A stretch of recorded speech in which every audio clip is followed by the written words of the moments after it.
بسم اللہ الرحمن الرحیم۔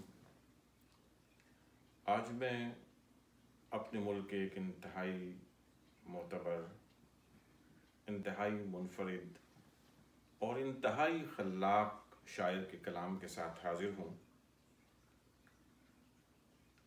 میری مراد جناب ظفر اقبال صاحب سے ہے۔ ظفر اقبال صاحب بہت کہتے ہیں اور کیا خوب کہتے ہیں۔ وہ روزمرہ کے افعال، واقعات اور دیگر چیزوں کو اس طرح بیان کرتے ہیں کہ وہ ایک نیا تجربہ معلوم ہوتی ہے۔ مثال کے طور پر رات ایک ایسا امر ہے جو ازل سے واقع ہوتی ہے اور ابد تک ہوتی رہے گی، لیکن دیکھیے جناب ظفر اقبال صاحب نے اپنے جدت کلام سے اس میں کیا رنگ پیدا کیا ہے۔ جیسے گلے سیاہ بکھرتا ہو عرش پر، جیسے گلے سیاہ بکھرتا ہو عرش پر، گرتی رہیں زمیں پہ اندھیرے کی پتیاں۔ ملاحظہ کیجئے کہ اندھیرے کی پتیاں کیا خوبصورت منظر نگاری کی ہے۔ آئیے اب چلتے ہیں ان کی غزل کی طرف۔ ذرا سی موج تھی جس کو بھنور ہونے دیا میں نے،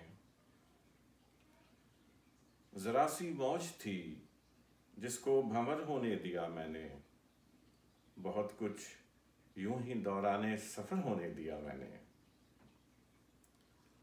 بہت افسردہ پھرتا تھا یہاں میں جس کے ہونے پر،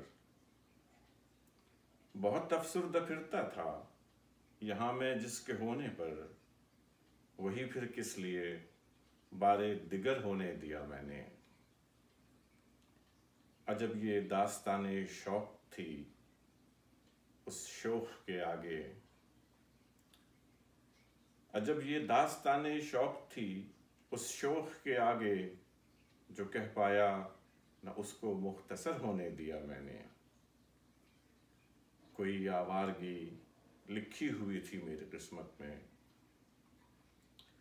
کوئی آوارگی لکھی ہوئی تھی میری قسمت میں، سو کوئی گھاٹ تھا میرا نہ گھر ہونے دیا میں نے۔